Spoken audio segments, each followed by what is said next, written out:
modern medicine didn't exist, would you be dead right now? If yes, from what? Story 1, the answer to this question is yes, for a lot of people who don't realize it. You being born in a stable place where people know what to look for if you're in distress is the result of thousands of years of medical knowledge being passed to the people helping with your birth. Story 2, I was born with birth asphyxia. I was delivered via C-section. I had a staph infection when I was very little, and there was a time where I literally became psychotic, so it's pretty safe to say that without modern medicine, I would be in the soil. Story 3, yes, my body doesn't produce cortisol at all, like zero, due to a genetic condition. Had I been born 100 years ago, wouldn't have made it to my first birthday. Edit to add, since a few of you have asked, my specific condition is congenital adrenal hyperplasia salt wasting form. There are a handful of similar diseases which can be acquired later in life, but mine being genetic, I've had it since birth. Story 4, 2 heart attacks, left anterior descending, aka the Widowmaker 2 angioplasties, first through the femoral, second through my wrist, back home 2 days later, $187K and $125K in medical bills. These happened about 3 years apart, by the way, not together. Story 5, I had a pulmonary embolism when I was 19. Also had a pickup truck run me over and break my leg when I was 6, but do pickup trucks exist in this theoretical world? Story 6, yes. I stayed stuck in the birth canal for 12 hours with no progress before the doctor performed the C-section that resulted in a very squished little me with a flat forehead that did thankfully even back out over about a week's time.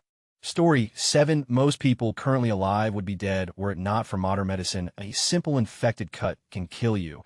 I've had sinus infections that left untreated might have done it. Story 8, I would have died at around the age of 5 from blood poisoning due to a catastrophic intestinal hernia. Most likely, I don't actually remember it, but apparently am very resistant to the anesthetic they used to put me under for the surgery. Fun times. Story 9, yeah, I was in the NICU for my first week of life. They thought I had a hole in my heart. I'm not entirely sure if I actually did or not. I'd be dead from cancer. My surgeon and my oncologist saved my life. Story 10, about 10 times over by now. Starting with dying at birth because of the cesarean my mother wouldn't have received, but to be fair, I'm pretty sure my dad would have died from polio when he was a kid. He spent many years in hospital because of that, and I never would have been conceived to begin with. Story 11, hemoglobin level of 4, 6 for who knows how long. Months I couldn't breathe, but didn't know why. Just needed some transfusions and some 4 iron, and now I am as good as new. 7 days in the hospital, though. Story 12, yep, 34. Weak breech baby. Likely would have died if I hadn't exited through the sunroof. Also spent 11 days in NICU and couldn't, so even if I'd been born alive, I'd have started death. Story 13, I survived a pulmonary embolism during my second pregnancy at age 23, and then a ruptured ectopic pregnancy 18 months later. Both required emergency intervention. Story 14, I have hydrocephalus, have since birth, depending on how bad the complications got, without a shunt that could have killed me. If it didn't, the chronic UTI secondary to spina bifida would have by now without antibiotics. They nearly have with them even. Story 15, maybe not dead, but paralyzed possibly, though I got a resilient strain of staph from a hospital, so 40 to 50 years ago, though wife would be dead from allergies alone. Story 16, yes, I was born with pylori stenosis. I had surgery for it when I was a few days old, and without it, I probably wouldn't have survived more than a few weeks. Story 17, I don't know about death, but I would definitely have a terrible quality of life. I'd be exhausted and disoriented all the time due to 5 concussions and be dealing with mental health problems without any medication. Story 18, CDH, congenital diaphragmatic hernia. I was born with it, but it wasn't discovered until I was 6 days old. This was in the 80s before they could detect it or correct it in utero. At nearly a week old, I stopped breathing on my own and turned blue. I was rushed to emergency where they found the issue. There was a hole in my diaphragm, and my intestines had protruded up into my chest, wrapping around my lungs and pushing my heart to the side. One of my lungs was collapsed completely. The other was partially collapsed. I was life-flighted to Atlanta to have an emergency surgery. The surgeon said that normally babies die from this condition, or they have a low chance to survive the surgery. But because I had fought so hard for a week and had such a will to live, had given me a 50 chance of surviving. I died on the table, but was revived and survived in NICU for a month with wires hooked to my tiny body. I lived when I should have died because of modern medicine. Even if it was the old school approach, I have a scar that reaches across my belly that proves that I am meant to be here. Story 19, depression, suicide. Say what you want, but finding the right meds and getting gender-affirming care is a game changer. Clean of SH and attempts for almost 10 years now. It gets better with help. Story 20, tetanus. My now former step-grandfather, my mom, dumped my now former and at the time deadbeat stepfather. That whole side of the family were just horrible people, probably still are, was an at-home mechanic as a hobby, so there was plenty of rusty car parts in their backyard. Story 21 allergy. But to be fair, the allergy was to a medication, so I wouldn't have almost died without modern medicine LOL. It was both the cause and the cure. Story 22 yes. Needed aortic valve replacement. I was born with a faulty valve bicuspid and eventually got to the place where if I didn't have it replaced I'd be dead in 1 to 2 years. Story 23 childbirth. 3 of my 4 children would have died and taken me with them. All healthy pregnancies, I was healthy, no complications until labor. Oh, and pneumonia, I had that like 5 times, they're better now, but my lungs used to give me a lot of problems. I blame my mother for smoking while pregnant with me and near me throughout my childhood. Story 24, I got asthma that would be 10 times worse if my tonsils weren't removed. And I could be wrong, but I feel like autism isn't exactly the best thing to have without modern medical knowledge. Story 25, childbirth. Even with modern medicine, giving birth was pure torture. But with medicine, we both made it out alive with plenty of injuries and a long road to recovery. Story 26, yes, and maybe my baby too, from postnatal depression psychosis. Thank God for antipsychotics and antidepressants. Also, the C-section we had was for Bub's benefit, so she also owes her life to modern medicine. Story 27, OGs from numerous things. I was a breech baby, so C-section was necessary. I had chronic strep infections as a kid, several bladder infections. I have had bad ulcerative colitis since I was 14. I had an appendicitis as an adult. Miscarriage was making me sick before having a DC. I have ankylosing spondylitis eating my spine. I have esophagitis, which is eroding my esophagus. Story 28, I suffer from massive wiener disease. It's fatal 60 of the time, all the time. Fortunately enough, my doctor I.C. Wiener has helped me through the power of modern science to reduce it. Overall, without it, I'd be a goner. Story 29, I'd be dead several times over. Chickenpox when I was 7. Any number of childhood illnesses I was vaccinated against. A car accident at 12. A nasty bout of flu in my teens. Nasty ear infection in my 20s. Preeclampsia during pregnancy. And my second pregnancy was a C-section. Story 30, birth. My mother had a placenta previa and had to have an emergency C-section, and then I was rushed to NICU. This was over 30 years ago, and it's still amazing we both made it. Story 31, I had sepsis at 6 weeks old. Allergies throughout my life. I keep developing new ones, so it's not like I'm going around exposing myself to known allergens. I also get sick like very frequently, so probably I would have died of infection at some point if I didn't have antibiotics. Bleeding too heavily for too long during periods. Suicide, less likely due to depression and more likely due to psychosis, is also a strong contender. One of these probably would have died at 6 weeks though, so I wouldn't have had time to find out about all the other things that could kill me without modern medicine. Story 32, my parents are naturopaths and also toxic narcissists, so we have no contact. When I was 15, I came down with a really bad case of what they dubbed the flu, and instead of taking me to the doctor, gave me Tylenol and homeopathic remedies, and waited almost a week while my fever climbed higher and higher until it hit 105F, and I insisted they either take me to the hospital or I was going to call 911. It was mononucleosis, and it could very well have killed me. For drip overnight, and a Z-Pack saved my life, no question about it. Story 33, yes, when I was 7 I got Lyme disease, and didn't know I had it for several months. It got so bad that I developed a fever of 108 degrees and was projectile vomiting. My father was scared. We lived over an hour away from hospital, and I was admitted upon arrival. The doctor was pissed at my dad for not catching the Lyme earlier. I had a bullseye on my collarbone that started out like a mosquito bite. I never told him about it. Everything was okay in the end. I had several doctor's appointments in the coming months to check if the disease was still attacking my immune system. I was on antibiotics for months too.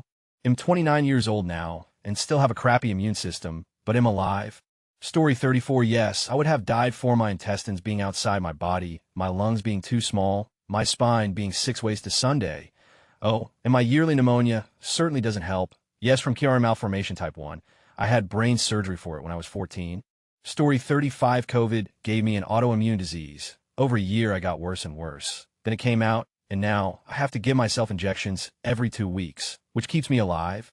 Story 36, I would have been burned as a witch. I have such horrid migraines, and they're triggered by the weather a lot.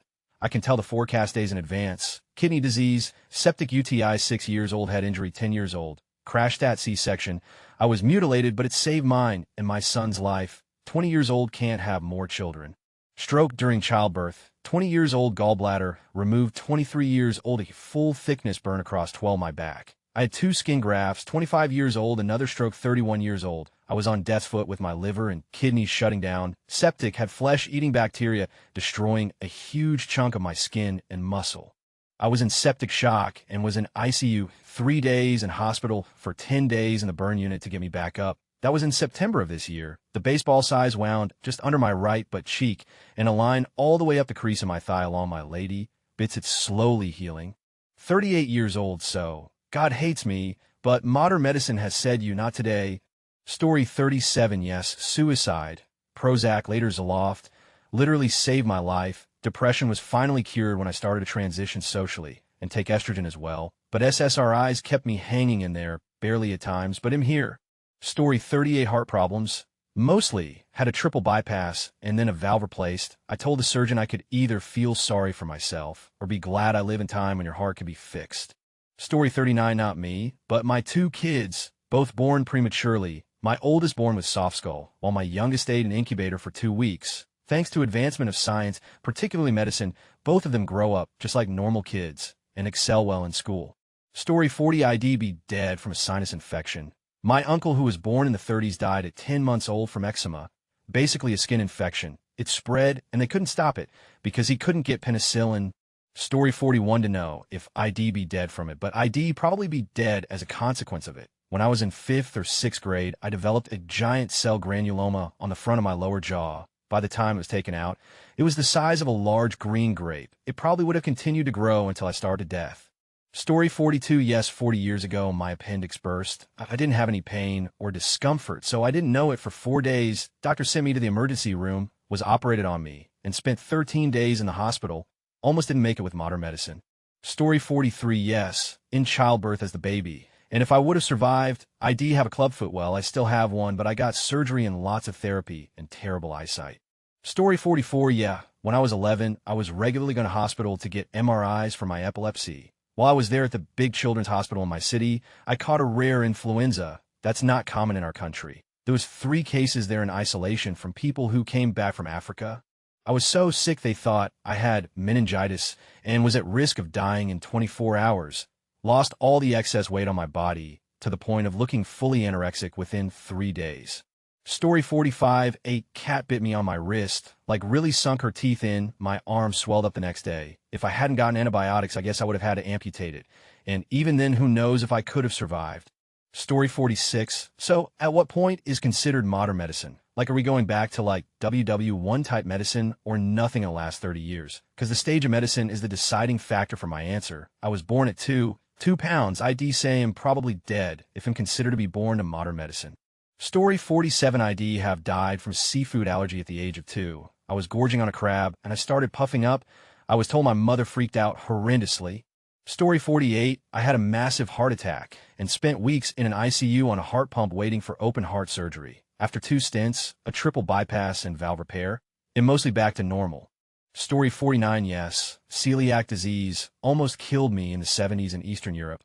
Luckily, a doctor diagnosed me with wheat sensitivity and saved my life, but I was in the final stages of the disease, bloated belly, skinny arms and legs. If you have ever seen pictures of kids from hunger-stricken countries, you get an idea how I looked like. Doctors didn't know anything about celiac disease at that time in my country. I am very lucky to be alive. Story 50, probably wouldn't be born in the first place. IVF, twins, premature birth, but if I somehow made it through the first year of my life, allergies to too many things. Story 51, when I was 12, it had bacterial pneumonia that left a hole in my lung. At 13, a dog attacked me.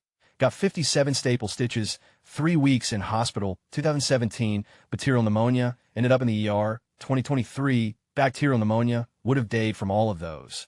Story 52, I was hit head-on by a work truck while cycling. If not for modern medicine, I'd almost certainly be dead or really messed up. I had to have a titanium rod put in my right arm to replace my humerus, and my jaw wired shut to straighten my teeth back up. Story 53, possibly because I was breached and mom had a C-section. Obviously, breach isn't automatically mean baby won't live, so it would depend on the skill of midwife. I suppose also had strep throat so many times as a kid. I'm sure I would have had scarlet fever. I also had a sunny side up baby who had inhaled meconium, so switched to a C-section. I probably would have survived giving birth, but she may not have. Story 54. I used to have a back issue that had me curled up in fetal position. Doctor did an MRI and scheduled me for a microdiscectomy for the next morning. It fixed me up immediately. The pain had gotten so bad, I might wanted to die rather than live another 50 years with that. Story 55. Yes, at birth, my lungs collapsed, and I came out blue. Had to be helicoptered to a children's hospital, and they drilled into my chest to reinflate my lungs. Story 56. Yes, I'd be dead. I got bacterial dysentery back in 2009 from what I can assume was some bad water I drank or bad food I ate. I would have died in an amazing Oregon Trail-esque fashion. Story 57. Yes, probably from suicide. I'm transgender, and if I hadn't been able to physically transition, I would probably have killed myself in my teens. Access to gender-affirming medical care as a teenager is the reason I've made it to my 20s. Story 58. Probably strep. I had chronic strep as a kid multiple times a year from ages 5 to 11 that ultimately kicked off a half-dozen autoimmune-related issues in my 20s. I have to imagine I'd have kicked the bucket due to scarlet fever or sepsis at some point, given that I'm allergic to penicillin and require more modern antibiotics to not go into anaphylactic shock. Story 59. My mom is blood type O, and I'm O. I have an older sibling that is also O. I probably wouldn't even have made it to birth. I think quite a lot of people would have been affected by that without modern medicine. Story 60. Possibly. I'd at least be partially paralyzed by scoliosis, or my gallbladder would have ruptured, or I could have eventually died from malnourishment due to undiagnosed celiac disease. Story 61. Yep, Crohn's disease. A few years back, I lost my health insurance and had to stop taking my medication. Developed a fistula after a few months of no medication, which got infected and nearly into my bloodstream. Surgeon said I probably would have died if I waited another day to drive myself to the ER. On the flip side, what will probably kill me someday is poverty and not being able to afford insurance required to get this modern medicine, LOL. Story 62. Yes, I would be dead. They would have called it failure to thrive, or possibly I would have perished from heart attack or other organ failure due to the complications of not thriving. But really my cause of death would have been slow starvation from untreated celiac disease. Story 63. I wouldn't be dead. I just wouldn't exist at all. My mom had cancer as a baby. Without the chemotherapy, radiation, and removal of the tumor, she would have died, and I never would have been born. Story 64. Hyaline membrane disease. It killed JFK's kid 15 years earlier. I had minor enough residual effects to be able to spend 21 years in the Army. Guess I turned out all right. Story 65. By my extremely aggressive case of diabetes, I'm still dying at an accelerated rate, but I would have died a long time ago without the shitload of meds I require to consume daily.